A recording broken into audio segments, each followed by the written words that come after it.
Hello दोस्तों, मैं हूं अंबुज। स्वागत है आप सभी का डिफेंस एंड डिप्लोमेट्स में। दोस्तों, पिछले सेशन में मैंने आपसे चर्चा किया था कि मैं आपको विषय से जुड़े हुए विशेषज्ञों के साथ रूबरू करवाऊंगा।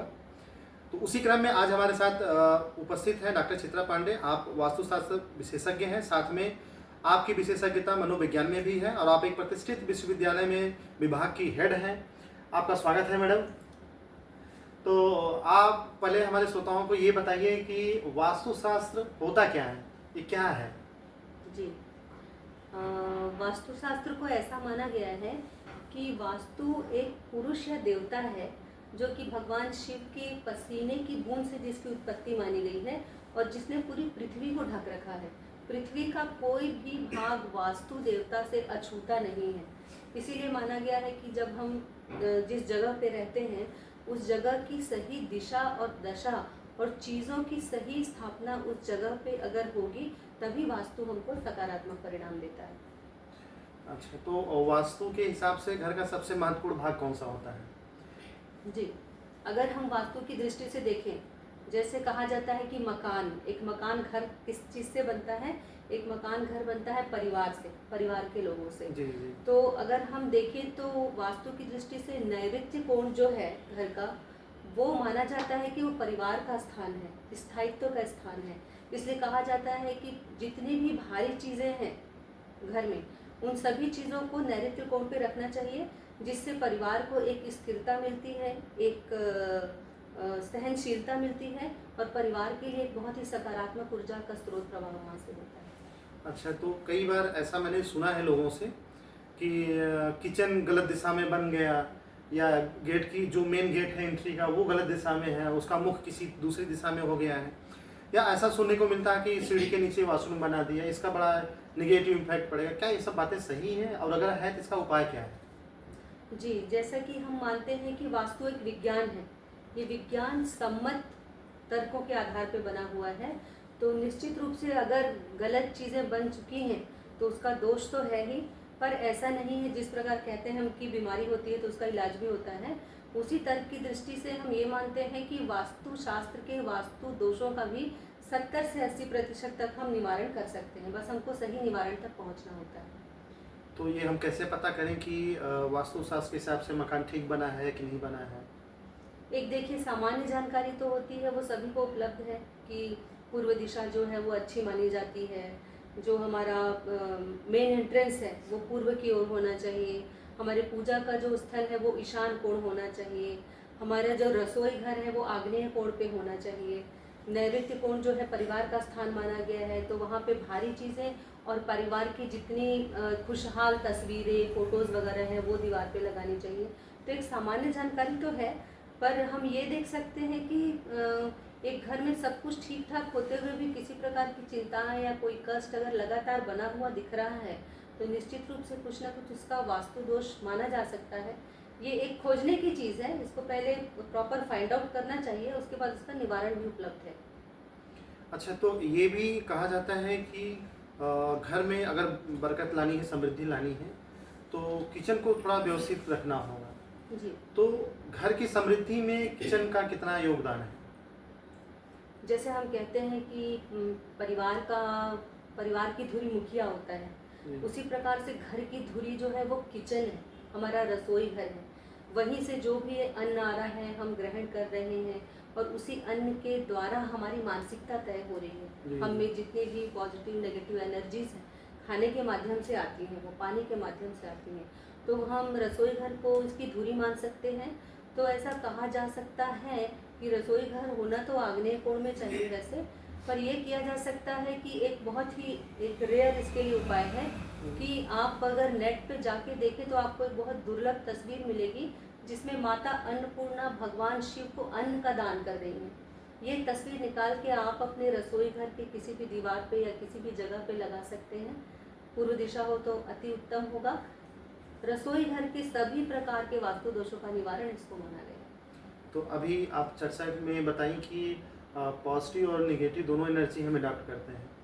तो पॉजिटिव एनर्जी तो हमारे लिए सकारात्मक है, पॉजिटिव, लेकिन जो नेगेटिव एनर्जी है उसके बारे में हम कैसे पता करें कि इस प्लेस पे या इस घर में या अमुक हॉस्टल के किसी कमरे में नेगेटिव एनर्जी है, उससे हम कैसे बच सकते हैं?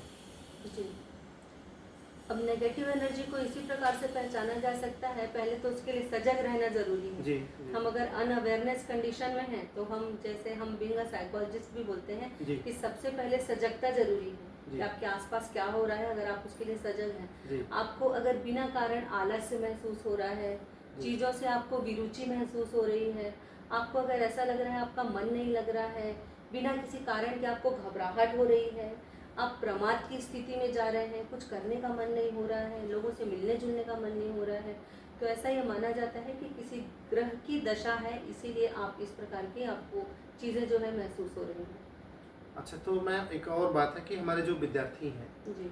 वो घर से बाहर निकलते हैं पढ़ने के लिए, हॉस्टल, जिसको हॉस्टल मिला है हॉस्टल, या जो कहीं किराए का कमरा लेके रह रहा है, तो ऐसे विद्यार्थी कैसे पता करेंगे कि जिस घर में या जिस रूम में वो रह रहे हैं वो वास्तु के हिसाब से ठीक है कि नहीं है? तो ये विद्यार्थियों के लिए कैसे करें, इसका क्या उपाय रहेगा? दूसरा ये कि हम विद्यार्थी जीवन में हम इतना केयर नहीं करते हैं कि हमें किधर सोना है, किस तरफ पैर करना है, तो इसका कोई उपाय हो तो हमारे विद्यार्थियों को आप जरूर बताइए। जी, जैसा कि हम वास्तुशास्त्र में कहते हैं कि अगर हम अपनी खुद की व्यवस्था में हैं, अपने घर पे हैं, तो बहुत चीज़ों को हम ठीक कर सकते हैं कि हमको लग रहा है कि ये चीज़ सही है नहीं, तो हमने उसको ठीक कर दिया।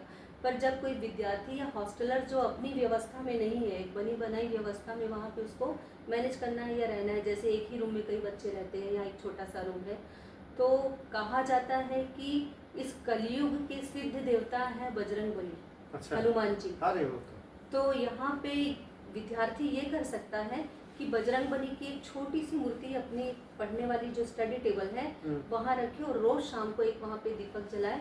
इस प्रकार की व्यवस्था में रहते हुए ये सबसे अच्छा वास्तु दोष का निवारण है। अच्छा, तो जैसे मैं बचपन से ही देखते आया हूँ कि गुरुवार के दिन जो है घर में माताएं बहनें जो है पीले रंग का वस्त्र धारण करती हैं। जी ठीक है, मंगलवार के दिन कुछ लाल, या बजरंगबली को लाल कलर पसंद है। जी तो ऐसे दृष्टि में रंगों का हमारे जीवन में कितना महत्व है? जी। और रंगों का महत्व देखिए, आजकल तो मैं जो देखती हूँ, आजकल की युवा पीढ़ी को काला रंग बहुत पसंद है अच्छा। है ना। हमेशा देखती हूँ मैं हर दूसरे तीसरे युवा को, मतलब मैं बोलूँ कि अगर 16 से लेके 25 या 30 साल तक के जितने भी बच्चे हैं, ये सब काला रंग पसंद कर रहे हैं। ठीक है, जबकि आप हमारे शास्त्रों में जाइए, हमारे श्लोक में जाइए, तो कहा गया है तमसो माँ ज्योतिर्गमय, अंधकार से प्रकाश की ओर ले जाए। और काला रंग जो है वो अंधकार है। काला रंग सबसे ज़्यादा नेगेटिविटी को अपनी तरफ खींचता है, सोख कर लेता है, वो सोख लेता है। और ये बच्चे जहाँ जहाँ भी ये काला रंग पहन के जा रहे हैं, वहाँ अपने आसपास आने वाली सभी नकारात्मकताओं को ये खींच रहे हैं। हम देख भी रहे हैं आज का युवा वर्ग जितनी ज़्यादा सुविधा मिलने के कारण, जितना पैम्पर्ड होने की वजह से, सारी चीज़ें मिलने के बाद भी खुश नहीं है, संतुष्ट नहीं है, अपने लक्ष्य को उतना ज़्यादा अचीव नहीं कर पा रहा है उस तुलना में जितना करना चाहिए। तो इस काले रंग को युवा वर्ग को चाहिए कि वो इसको ज़्यादा से ज़्यादा अवॉइड करे। अगर कभी कहीं पहन भी लिया ओकेजनली या किसी पार्टी में, तो वो ये कोशिश करें कि ये इसको अपने डेली रूटीन या डेली वार्डरोब का हिस्सा न बनाए। अच्छा, कम से कम इसका उपयोग कभी करें। कभार। जी तो अच्छा, ये तो विद्यार्थियों के लिए रही बात। जी तो जो आम जनता है, जी जो नौकरी पेशे में है, जो जी। जो धंधा व्यापार करना चाह रहे हैं, उनके लिए रंगों का क्या महत्व है? अब रंगों का महत्व तो ये बताया भी गया है और मैं स्वयं मानती हूँ उस चीज़ को, मैं भी फॉलो करने की कोशिश करती हूँ कि जिस प्रकार के रंगों की व्यवस्था हर दिन के अनुसार बताई गई है, उस प्रकार के कलर आप पहने तो आपके सभी ग्रह जो होते हैं वो बैलेंस रहते हैं। तो ऐसा माना जाता है। अच्छा। पर कहा जाता है कि भक्ति, तप, वैराग्य, तपस्या, इन सब का जो ज्ञान, इसका जो रंग है वो पीला है या नारंगी है।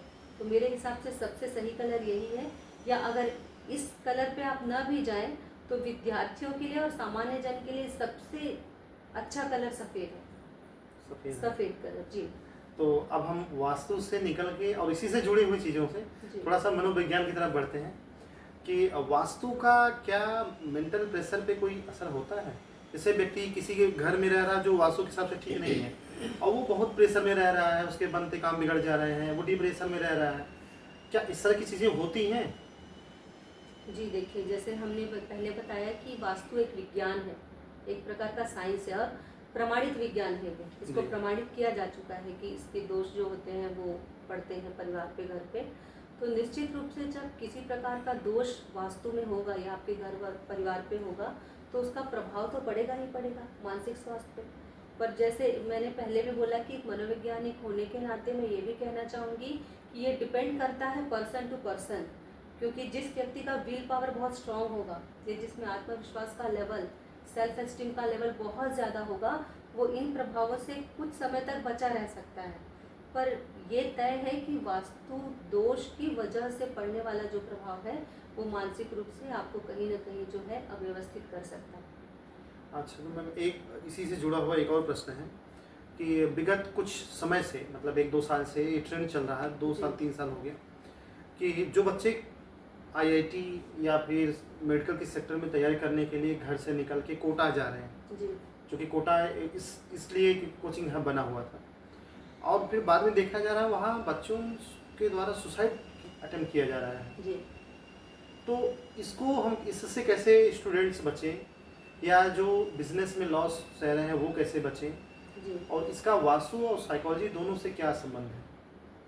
अब हम देखें यहाँ पे तो वास्तु का प्रभाव किस प्रकार देखें, क्योंकि वो बच्चे तो पहले ही अपने घर से दूर हैं जी उस वास्तु व्यवस्था में, तो वो है ही नहीं। जी तो यहाँ पे हम वास्तु शास्त्र का दोष उन बच्चों पे सीधा सीधा लागू नहीं कर सकते।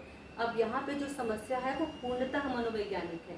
अच्छा पूर्णतः मनोवैज्ञानिक किस तरीके से है कि जिन बच्चों को पढ़ने लिखने के लिए भेजा गया है, बहुत हद तक देखा गया है कि परिवार का, समाज का, लोगों का एक पीयर प्रेशर रहता है उनके ऊपर कि हम यहाँ आए हैं तो हमको हर हाल में कुछ अचीव करना ही है, ये एग्ज़ाम क्रैक करना ही है, कुछ बनना ही है। उन लोगों को उनके परिवार में, उनके आसपास के लोगों ने, उनके समाज ने ये चीज़ नहीं बताई है कि जीवन से मूल्यवान कुछ भी नहीं है। सबसे मूल्यवान जीवन है कि अगर आप रह गए, और आपके सामने ऐसे लाखों उदाहरण प्रस्तुत किए जा सकते हैं कि वो लोग जिन्होंने अपने पीक टाइम पे कुछ नहीं किया, आगे चल के भी बहुत कुछ किया है। तो यहाँ पे बच्चों को ये शिक्षा या ये एजुकेशन देना ज़रूरी है कि सबसे इम्पोर्टेंट जो है वो लाइफ है, लाइफ की वैल्यू सबसे ज़्यादा ज़रूरी है, बाकी सारी चीज़ें उसके बाद है। तो ये एक दबाव का स्तर है जो बच्चों को मजबूर करता है कि वो सुसाइड अटैम्प्ट करें। ठीक है, तो बच्चों को पहले तो ये कोशिश करनी चाहिए, जैसे मैं पहले भी कहती हूँ कि हमेशा एक प्लान पे ना चलें, हमेशा plan A, plan B, even plan C ready रखें, जिससे उनको निराशा का शिकार ना होना पड़े और आगे चल के वो जीवन को व्यवस्थित रूप से चला सकें। क्या बात है। आप जैसे आपने बताया ना कि परिवार का, समाज का प्रेशर रहता है, जी हमारे यहाँ यूपी बिहार में तो मतलब कि सरकारी नौकरी पाना और आईआईटी निकालना, आईएएस पीसीएस बनना, ये प्रतिष्ठा से जोड़ दिया जाता है। जी कोई, हर आदमी चाहता है कि मेरा बच्चा घर से निकले, वो इलाहाबाद जाए, दिल्ली जाए, तैयारी करे, वो आईएएस बन के लौटे। जी अब जब उसको घर वाले भेजते हैं तो साथ में प्रेशर दे के भेजते हैं कि वो जो है ये हो गया, जी फिर भी ये हो गया। मेरे घर वाले तो उससे ज़्यादा एडवांस थे, कोई अगर लेखपाल भी हो जाता था 2 बार सुनाते थे मुझे। तो ऐसे में जैसे हमारे भी जो अभी छात्र साथी अभी तैयारी कर रहे हैं तमाम कॉम्पिटिटिव एग्जामिनेशन के, उनके लिए आप क्या मैसेज देना चाहेंगे जिससे जो वास्तु और साइकोलॉजी दोनों से जुड़ा रहे, जो उनके लिए थोड़ा लाभकारी रहे, सफलता मिले, जो सोच के वो निकले हैं घर से जी। उसमें उन्हें सफलता मिले? अब देखिए, अपने मानसिक स्वास्थ्य को सही रखने के लिए पहले तो जो मैं समझती हूँ सही, सबसे पहले किसी न किसी अपने एक इष्ट देवता या देव मंत्र से जोड़ना जरूरी है। जैसे हमने सुना है ना कि करत करत अभ्यास ते जड़मति होत सुजान, रसरी आवत जात है सिर पर पड़त निशान। तो मंत्र एक ऐसी चीज़ है, आपकी जिह्वा से जो उच्चारण होता है, उस उच्चारण के द्वारा जो तरंगे निकलती हैं, वो तरंगे जो आपके बॉडी के लिए एक कवच का काम करती हैं, वो धीरे धीरे एक ऑरा के रूप में स्थापित होती हैं। तो यहाँ पे आपको बहुत कुछ करने की ज़रूरत नहीं है, पर अपने किसी एक गुरु मंत्र को, किसी एक ईस्ट के मंत्र को अपने डेली रूटीन में आप शामिल करिए कि वो आगे चल के आपके लिए रक्षा कवच की तरह सिद्ध हो सके। और निश्चित रूप से महत्वाकांक्षा तो अच्छी चीज़ है, लाइफ में आगे बढ़ने के लिए हर कोई व्यक्ति कुछ ना कुछ महत्वाकांक्षाएं लेके ही निकलता है घर से, पर जीवन के महत्व को भी समझें और इस चीज़ को कभी ना भूलें कि जीवन से ज़्यादा अमूल्य कुछ भी नहीं है जीवन में। व्यक्ति कुछ ना कुछ कर ही लेता है आगे चल के, और बहुत लोग अचीव भी करते हैं, ऐसा नहीं है। पर जब तक आपके दिमाग में प्रेशर रहेगा, आप अपना परफॉर्मेंस उस प्रकार से नहीं दे पाएंगे जो आप एक बिल्कुल फ्री मेंटल कंडीशन में आप जो परफॉर्म करते हैं। जैसे जी कि जी। बोलते हैं ना कि कोई खेल रहा है, उसको आप फ्रीली छोड़ दो और उसके ऊपर आप एक प्रेशर बना दो कि नहीं तुमको ये जीतना ही है, तो वो दबाव जो है वो नेगेटिव इम्पैक्ट देता है। तो किसी भी व्यक्ति को फ्री छोड़ दीजिए, उसको किसी प्रकार का दबाव मत दीजिए, निश्चित रूप से वो अच्छा करेगा अपने पोटेंशियल के अकॉर्डिंग। धन्यवाद मैम। दोस्तों, आज हमारे साथ चित्रा मैम है। आपने इनसे इनकी सारी बातें सुनी हैं। मुझे उम्मीद है आपको लाभ जरूर मिला होगा। अगर इससे जुड़ा हो, यानी वास्तुशास्त्र से और साइकोलॉजी से जुड़ा हुआ कोई सवाल अगर आपके मन में हो, तो आप कमेंट बॉक्स में बिल्कुल कमेंट करें, मैसेज करें, इसका रिप्लाई आपको मिलेगा। और जल्दी ही हम अगले एपिसोड में किसी अन्य विशेषज्ञ के साथ जुड़ेंगे। तब तक के लिए आप हमारे चैनल को देखें, लाइक करें, सब्सक्राइब करें। धन्यवाद।